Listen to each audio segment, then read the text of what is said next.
জীবনে কত কষ্ট আমি জাহান্নামের আযাব গজব গুলি আমি চোখের মধ্যে দেখতে পাইতেছি রে বাবা। আমারে কবরের মধ্যে রাইখা দেওয়ার জন্য গরম পানি দিয়া গোসল করাইতেছে রে বাবা। এই গরম পানি এত গরম আমি সহ্য করতে পারি না। আমি জাহান্নামের আযাব আমি কেমন করে সহ্য করব রে বাবা। বান্দারে গোসল করানোর পর তাকে যখন সাদা কাপড়ের মধ্যে প্যাকেটিং করায় আবার কান্না করতে থাকে। যদি ওই কান্নার আওয়াজ আপনি শুনতে পান না, আমি শুনতে পাই না, কিন্তু জিন ইনসান বাদে সারা পৃথিবীর জমিনে যত প্রাণী রয়েছে, কীট পতঙ্গ গাছপালা গরু ছাগল থেকে শুরু করে সবগুলা কবরের আযাবগুলো দেখতে পায়। ও বন্দী ইমানদার, বয়ানের মাঝে হয়তো উদাহরণটা দিয়া দিব। ওই ইমানদার, এই ব্যক্তিটারে গোসল করানোর পরে যখন কাপড়ে প্যাকেটিং করা হয়, রুহটার চিৎকারে আকাশ বাতাস মুখরিত হয়ে যায়। কান্নাকাটি করে, বাবারে আমারে তুই প্যাকেটিং করতেছ, আমার ভয় হয়। জানাজার নামাজ পড়ার পর যখন থেকে লাশটা কাঁধে নিয়ে কবরের দিকে দৌড়ায়, লাশটা আবারও কান্নাকাটি করে, ও বান্দা আমার এমন কবরের দিকে নিয়ে যাইতেছ, সাপ বিচ্ছুর ঘর, পোকামাকড়ের ঘর, ওই ঘরের মধ্যে আমি একা একা কেমন করে থাকবো।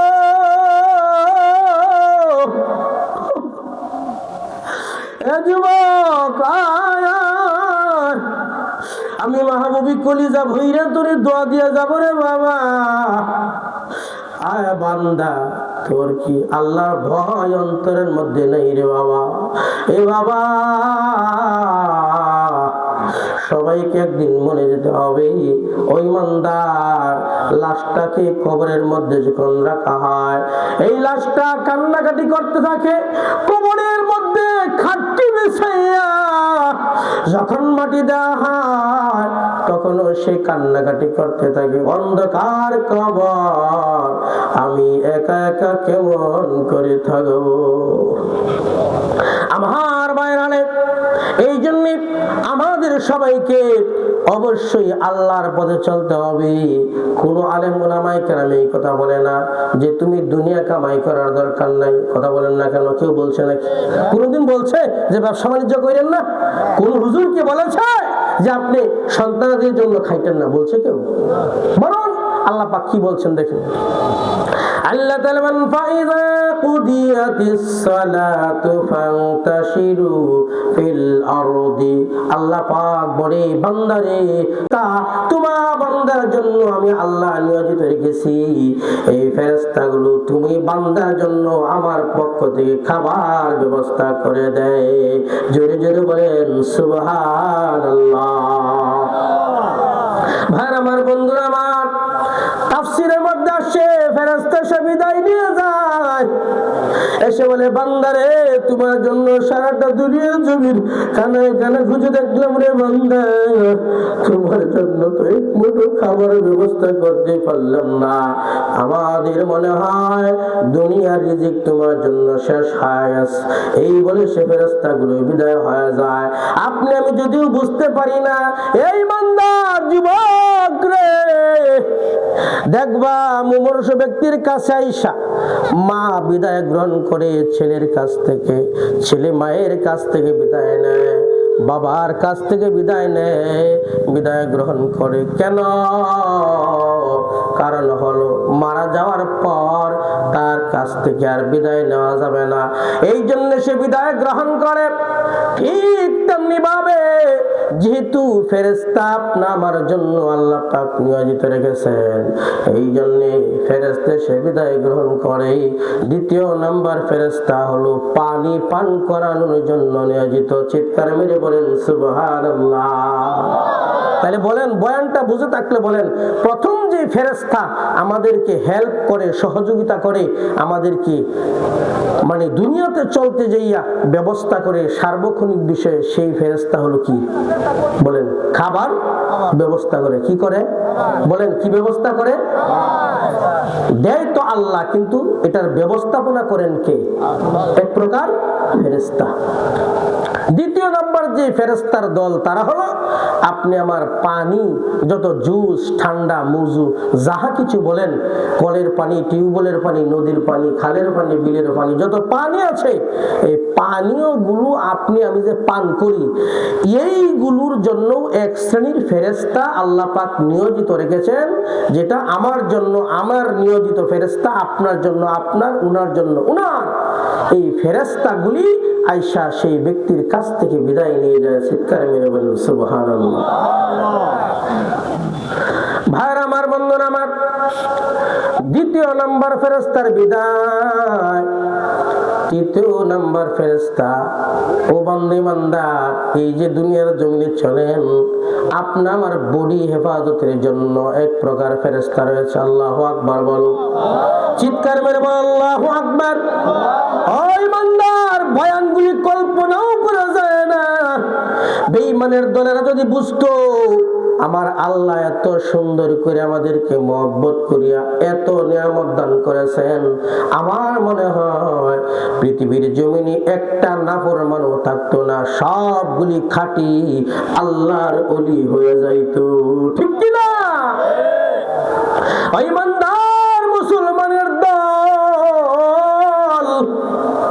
তিন নাম্বার ফেরেশতার যেই কথা বললাম, আপনি আমার দেহটা রক্ষা করার জন্য নিয়োজিত, ফেরেশতাও বিদায় হয়ে যায়। চতুর্থ নাম্বার ফেরেশতা শ্বাস প্রশ্বাসের জন্য নিয়োজিত।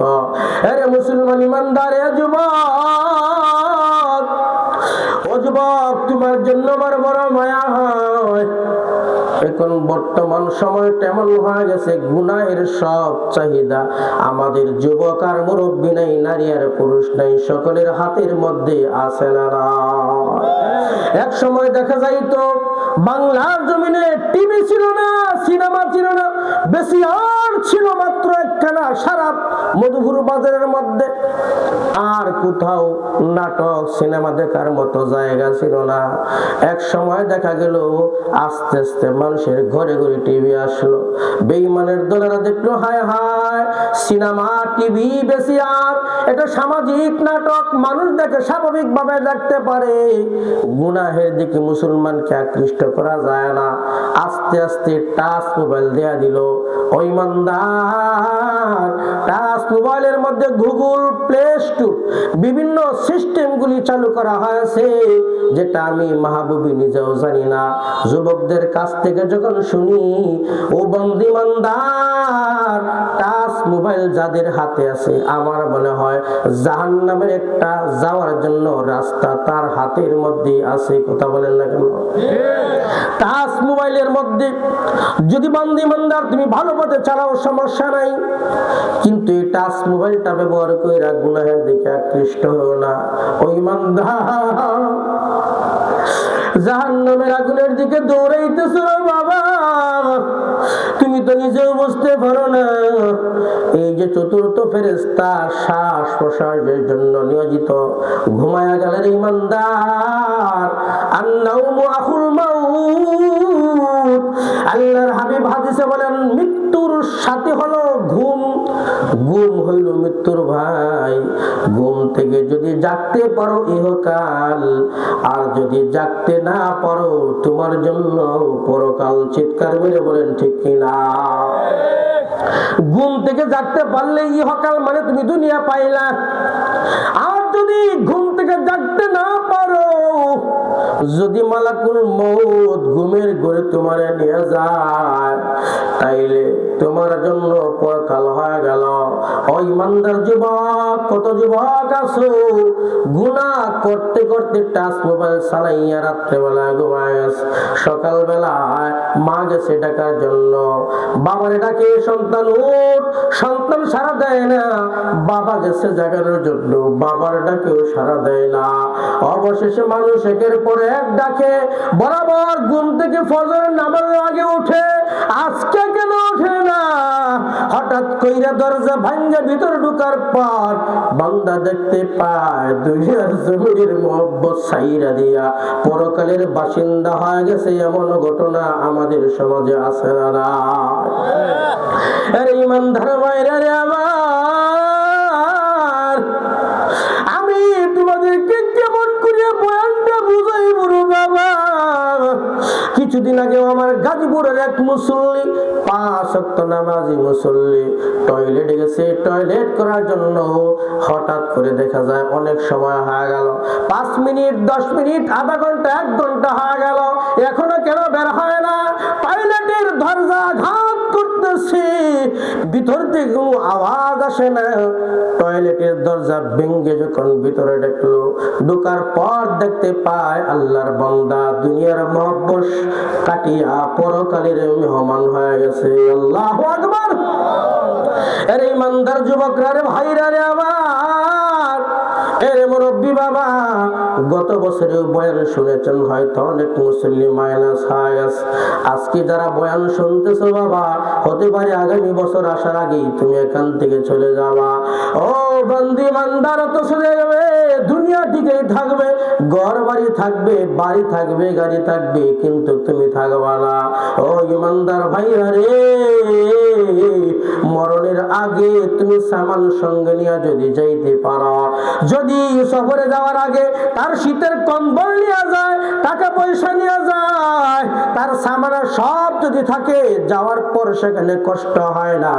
কিন্তু যদি সফরে যাওয়ার পূর্বে প্রস্তুতি না নেয়, তার কষ্টের শেষ নাই। ঠিক তেমনি ভাবে এ মুসাফির, এ যুবক, পর্দার আলের মা গো মা, আমি তো তোমার মতো একজন মায়ের সন্তান গো মা। আব্দুল কাদের জিলানীও তো একজন মায়ের সন্তান, হাসান বসরিও তো মায়ের সন্তান। এরে মা, তোমার গর্ভ থেকে কেন হাসান বসরি হয় না? তোমার গর্ভ থেকে কেন আব্দুল কাদের জিলানী হয় না? তোমার গর্ভ থেকে কেন জুনায়েদ বুগদাদির মতো আল্লাহর ওলি খাঁটি পীর হয় না? কারণ হইল রে মামা, ও মা, তুমি যদি তাদের মতো মা হইতা, তুমি যদি পর্দা মতো চলতা, তুমি যদি সঠিকভাবে চলতা, তুমি যদি নামাজি হইতা, তুমি যদি ভালো হইতা, তাইলে তোমার গর্ভ থেকেও আল্লাহর ওলির আগমন হইতো। চিৎকার মেরে বলেন ঠিক কিনা? ও বান্দি মান্দার, এই জন্য মানুষ বলে গাই গুনে ঘি, বাপ গুনে বেটা, গাছ গুনে গোটা। ও বান্দি মান্দার, ও বাবা, আসো আজকে বয়ানটা ভালো করে শোনো। 4 প্রকার ফেরেশতা, মনে আছে তো আপনাদের? নাকি মনে আছে না? এই 4 প্রকার ফেরেশতা বিদায় হয়ে যাওয়ার পর, শ্বাস প্রশ্বাসের জন্য যখন নিয়োজিত ফেরেশতা বিদায় হয়ে যায়, এসে বলে বান্দা, তোমার জন্য অক্সিজেন খুঁজলাম, সারা পৃথিবীর জমিনে কোনো অক্সিজেন তোমার জন্য পাইনি। ও আল্লাহর বান্দা, আমাদের মনে হয় তোমার দুনিয়ার জীবনের জিন্দেগি শেষ হয়ে গেল বলে সেই ফেরেশতা বিদায় হয়ে যায়। ও বান্দি মান্দার, এবার যদি তুমি নামাজি হইতে পারো, তুমি যদি আল্লাহওয়ালা বুজুর্গ হতে পারো, তোমার ভিতরে যদি নবীর সুন্নাত থাকে রে ভাই, তুমি যদি বুজুর্গ হও, আল্লাহর খাঁটি বান্দা হও, তুমি যদি নামাজি হও, তোমার জানটা কেমন করে কবজ করা হবে? আল্লাহর হাবিব হাদিসের মধ্যে ইরশাদ ফরমান, এই ব্যক্তির জান কবজের জন্য পায়ের কাছে যাবে, জান কবজ করতে পারবে না। ডান হাতের দিকে যাবে, বাধা আসবে, ফেরেশতারা নিষেধ করে দিবে, না না ওই দিকে জান কবজ করতে দেওয়া হবে না। বাম দিকে যাবে জান কবজ করার জন্য, ওই দিকেও তাকে জান কবজ করতে দেওয়া হবে না। মাথার দিকে যাবে জান কবজ করার জন্য, মাথার জবান খুলে যাবে, বলবে না না ওই দিকে জান কবজ করতে পারবে না। এইভাবে যখন ফেরেশতা প্রত্যেক দিকে চেষ্টা করবে, আজরাইল ফেরেশতা অবশেষে আল্লাহর কাছে রওনা হয়ে যাবে। ও বান্দি মান্দার, তাফসীরে মারবুল কুরআনের মধ্যে দেখো, তাফসীর ইবনে কাসির দেখো, বাইজাবি দেখো, তাফসীরের মধ্যে লেখা হয় আল্লাহর কাছে ফেরেশতা চলে যাবে, আল্লাহ এমন কোন ব্যক্তির কাছে পাঠাই না তার জান কবজ করার জন্য যাই, কিন্তু জান কবজ করতে পারি না। আমার আল্লাহ পাক বলবে ফেরেশতা অন্য দিক দিয়ে চেষ্টা করো। ফেরেশতা বলবে আল্লাহ প্রত্যেক দিক দিয়েই তো চেষ্টা করলাম, পায়ের কাছেও গেলাম হলো না, ডান হাতের দিকে গেলাম রুহটাকে বের করার জন্য চাপ দিয়ে বের করব, তাও বের হয় না, বাম দিকে গেলাম তাও বের হয় না, মাথার দিকে গেলাম তাও বের হয় না। আমার আল্লাহ পাক বলবে বান্দারে ও ফেরেশতা তুমি যেই বান্দার কাছে জানটা কবজ করার জন্য গেছো ওই বান্দাটা তো দুনিয়ার জমিনে সাধারণ কোনো বান্দা না, এই বান্দাটা বড় নামাজি ছিল, ওই বান্দাটা বড় দান খয়রাত করনেওয়ালা বান্দা ছিল, এই বান্দাটা হলো জান্নাতি বান্দা রে ফেরেশতা তুমি জানটা ওইভাবে কবজ করতে পারবে না। আমি আল্লাহ কোরআনের একটা আয়াতের টুকরা তোমারে দিয়ে দিলাম, এই আয়াতের টুকরা যখন তার চোখের সামনে ধরবা অটোমেটিক মায়ের স্তনের মধ্যে দুধ পান করতে করতে সন্তানটা যেমন করে ঘুমায় যায় ঠিক তেমনি ভাবে আয়াতের টুকরা দেখার পর এই বান্দাটার রূহটা খুশি হইয়া বের হয়ে চলে আসবে। আল্লাহু আকবার বলো মুসলমান, আল্লাহু আকবার। দেখছেন একজন ইমানদার নেককার মুসলমান তার জান কবজটা কত সুন্দর, হ্যাঁ কত সুন্দর, কত সহজ, কোনো কষ্ট নাই। একজন ইমানদার মুত্তাকি ব্যক্তি তার জান কবজ হয়, এপারে হলো সাকু আর ও পারে হলো বলে করেন তার জান্নাত। চিৎকার মেরে সুবহানাল্লাহ বলেন না। ভাইরা আমার, বন্ধুরা আমার,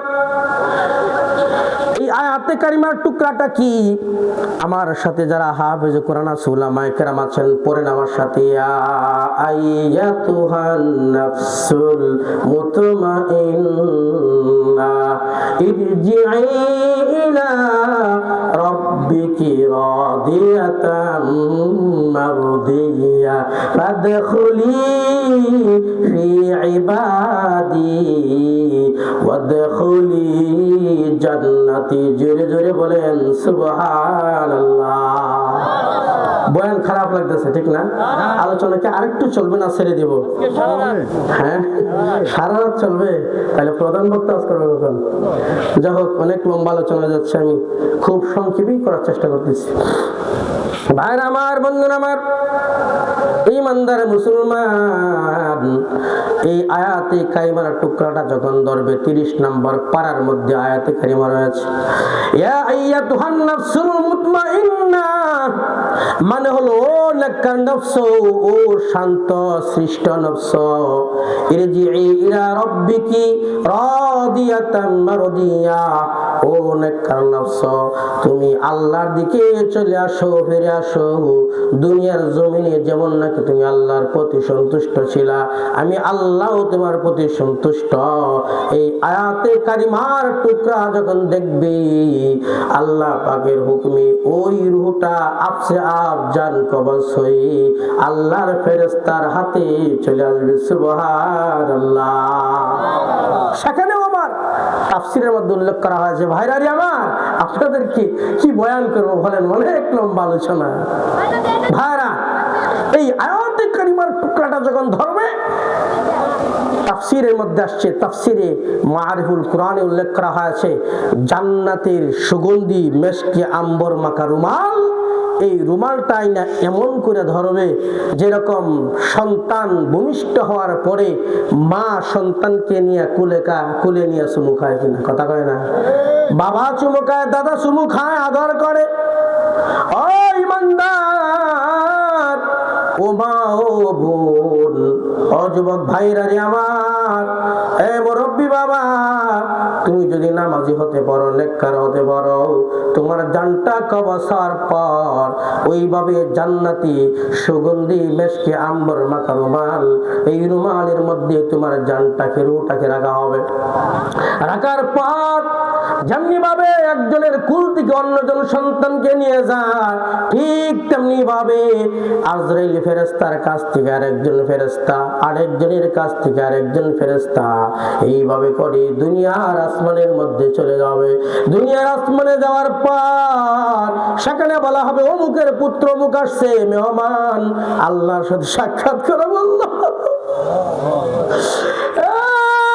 জান্নাতি মেহমান দরজা খুলে দে ফেরেশতা, দরজা খুলে দে। দরজাটা যখন আসমানের খোলা হবে এইভাবে করে দ্বিতীয় আসমানের মধ্যে তাকে নিয়ে যাওয়া হবে, সেখানেও দরজা খোলা হবে এইভাবে তৃতীয় আসমান, তারপরে চতুর্থ আসমান, তারপরে পঞ্চম আসমান, তারপরে ষষ্ঠ আসমান, তারপরে সপ্তম আসমান। সপ্তম আসমান পার হয় সিদরাতুল মুনতাহা পার হয় আরশে মহল্লায় আল্লাহ পাকের আরশ আজিমের মধ্যে রূহটা চলে যাবে। আল্লাহু আকবার বলো। আরশ আজিমের মধ্যে যাওয়ার পর ওই জান্নাতি রূহুর সুঘ্রাণ বের হইতে থাকবে। আমার আল্লাহ পাক কুদরতি হাতে জান্নাতি সিল দিয়া বলে দিবে, তারে জলদি কইরা কবরের মাঝে আবার তারে পৌঁছাইয়া দাও। কেন কেন কেন? আল্লাহ পাক কুরআনের আয়াত নাযিল করে বলেন, মিনহা খালাকনাকুম ওয়া ফিহা নুঈদুকুম ওয়া মিনহা নুখরিজুকুম তারাতান উখরা লিল্লাহি তাকবীর। আমল সে বনতি হ্যায় এ জান্নাত বি জাহান্নাম, এ খাক ফিতরত হ্যায় না নারী হ্যায় না নূরি। আমল করলে জান্নাত পাইবা, আর আমল না করলে জাহান্নামের মধ্যে চলে যাইবা। আমি প্রায় সময়ে বাংলার মুসলমানদেরকে মাহফিলের মধ্যে উদাহরণ দেয়া বলি, পড়ালেখা করলা বান্দা ভালো রেজাল্ট করতে পারবা, পড়ালেখা করলা না তোমার রেজাল্ট খারাপ হবে, মাস্টারের কোনো আশা যায় না। ওই বান্দার মুসলমান নেক আমল করলে জান্নাতে যাইবা, তাতে আল্লাহ লাভ নাই। বদ কামলের কারণে তুমি জাহান্নামে যাইবা, আল্লাহর কোনো ক্ষতি নাই, লাভও তোমার ক্ষতিও তোমার। ও ইমানদার মুসলমান, ও বান্দা, পক্ষান্তরে যেই ব্যক্তিটা হবে নাফরমান, নাফরমানি করিয়া যদি কবরে যাও, ও বান্দা, যখন তাফসীর গুলা দেখি চোখের পানি ধরে রাখা যায় না। আপনাদেরকে আমি আজকে সারা রাত বয়ান করলেও বুঝাইতে পারবো না জাহান্নামের আযাব কত কঠিন। ওই ইমানদার, মরার পরে তো বাকি, দুনিয়ার মধ্যে থাকতেই দেখতে পারবেন নাফরমানের কত কষ্ট। কথা কয় না? নাফরমান বেনামাজির কত কষ্ট। ওই ইমানদার, তার জানটা কেমন করে কবজ করা হয়। তাফসীরের মধ্যে আসছে, আল্লাহর হাবিব বলেন, সে আজরাইল ফেরেশতা ভয়ঙ্কর আকৃতি ধারণ করে, এক একটা চক্ষু একেবারে ফুটবলের মতো বড় বড়। সেই চক্ষু দেখার পর হাতের নখগুলো অনেক বিকট হয়, একেবারে আজগবি একটা চেহারা নিয়া সেই মালাকুল মউত এসে হাজির হয়। তার অবস্থা দেখার পর এই ব্যক্তিটা দেখবেন কম্বল দিয়া তার নাকগুলি ডেকে নেয়, মুখগুলি ডেকে নেয়, ওইদিকে মাথা ফিরায়, ওইদিকে ঘুরায়। আপনি দেখবেন তার অবস্থা কেমন হয়। এই বান্দা আজকের বয়ানটা শোনার পরে মুর্দার কাছে যাইয়া দেখবেন সে জান্নাতি না জাহান্নামী, দুনিয়ার জমিনে আপনি সেটা বুঝতে পারবেন। আল্লাহু আকবার। যেই ব্যক্তিরা জাহান্নামী হবে বেনামাজি, যেই ব্যক্তিটা আল্লাহর নাফরমান, তার জান কবজের সময়ে দেখবেন তার চোখগুলা কেমন বড় বড় করে। কেন? কারণ হইল আজরাইল ফেরেশতা বিকট আকৃতি দুইরা তার সামনে আসছে, দেখার পর সে ভয় পায়া যায়, এই তার জানটা কেমন করে কবজ করা হয়। তাফসীরের মধ্যে আসছে, এই বান্দার জান কবজ হওয়ার পর তার মুখের মধ্যে যখন হা করে, আপনি যদি কয়েক কলসি পানি ঢেলে দেন, পানি কোথায় যাবে আপনি নিজেও বুঝতে পারবেন না। এই ইমানদার ভাইরা রে, আমার যুবক ভাই, মুরব্বী বাবা, আপনাদের কাছে জানতে চাই, এমনও ঘটনা আমার জীবনে বহুবার দেখেছি, আপনারা দেখেছেন কিনা? আছে না? দেখবেন হা করছে, পানি দিতেছেন, যোগ দিয়া এরপরে পানি যে কোথায় যাচ্ছে আপনি নিজেও টের পাইবেন না। কথা বলেন না কেন ভাইরা আমার, বন্ধুরা আমার?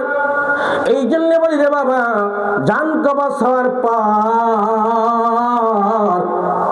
যখন তার কাছে এসা আত্মীয় স্বজনরা কান্নাকাটি করে, তাকে লাশ গোসল করায় দাফনের জন্য গরম পানি দিয়া যখন গোসল করে রে বাবা, ওই লাশটা রুহটা কান্নাকাটি করে আর বলে, ও সন্তান, এরে আমার বন্ধুরে তোরে নিয়ে কত চায়ের স্টলে আড্ডা দিলাম, এরে সন্তান বাবা রে, তোর জন্য মাথার গাম পায়ে ফেলিয়ে কত কষ্ট করে কামাই করলাম, হালাল হারাম না যাই না ইনকাম করে তোদের সুখে রাখার জন্য, তোদের সন্তানদেরকে সুখে রাখার জন্য কত কষ্ট করলাম, আজকে আমার জীবনে কত কষ্ট, আমি জাহান্নামের আযাব গজব গুলি আমি চোখের মধ্যে দেখতে পাইতেছি রে বাবা, আমার কবরের মধ্যে রাইখা দেওয়ার জন্য গরম পানি দিয়া গোসল করেই দুসুর বাবা, এই গরম পানি এত গরম আমি সহ্য করতে পারি না, আমি জাহান্নামের আযাব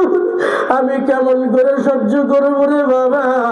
বান্দারে গোসল করানোর পর তাকে যখন সাদা কাপড়ের মধ্যে প্যাকেটিং করায় আবার কান্না করতে থাকে, যদিও এই কান্নার আওয়াজ আপনি শুনতে পান না, আমি শুনতে পাই না, কিন্তু জিন ইনসান বাদে সারা পৃথিবীর জমিনে যত প্রাণী রয়েছে, কীট পতঙ্গ গাছপালা গরু ছাগল থেকে শুরু করে সবগুলা কবরের আযাবগুলো দেখতে পায়। ও বন্দী মানদার, বয়ানের মাঝে হয়তো উদাহরণটা দিয়া দিব, ওই মানদার এই ব্যক্তিটারে গোসল করানোর পরে যখন কাপড়ে প্যাকেটিং করা হয়, রুহটার চিৎকারে আকাশ বাতাস মুখরিত হয়ে যায়, কান্নাকাটি করে, বাবারে আমারে তুই প্যাকেটিং করতেছ, আমার ভয় হয়। জানাজার নামাজ পড়ার পর যখন থেকে লাশটা কাঁধে নিয়ে কবরের দিকে দৌড়ায়, লাশটা আবারও কান্নাকাটি করে, ও বান্দা, আমার এমন কবরের দিকে নিয়ে যাইতেছ, সাপ বিচ্ছুর ঘর, পোকামাকড়ের ঘর, ওই ঘরের মধ্যে আমি একা একা কেমন করে থাকবো,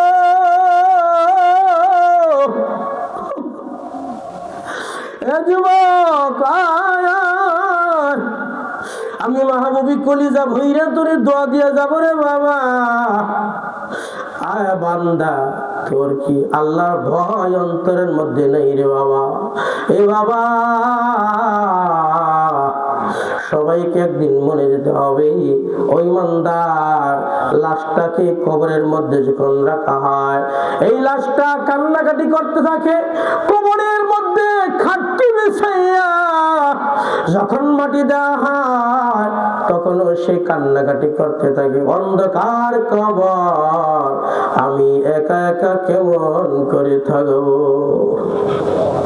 আমার বাইরানে এই জন্য আমাদের সবাইকে অবশ্যই আল্লাহর পথে চলতে হবে। কোন আলেম ওলামায়ে কেরাম এই কথা বলে না যে তুমি দুনিয়া কামাই করার দরকার নাই, কথা বলেন না কেন? কেউ বলছে নাকি? কোনদিন বলছে যে ব্যবসা বাণিজ্য করেন না? কোন হুজুর কি বলেছে যে আপনি সন্তানদের জন্য খাইতেন না? বলছে কেউ? বরং আল্লাহ পাক কি বলছেন দেখেন, আল্লাহ তাআলা বলেন, ফাইযা কুদিয়াতিস সালাতু ফান্তাশিরু ফিল আরদি, আল্লাহ পাক বলে বান্দারে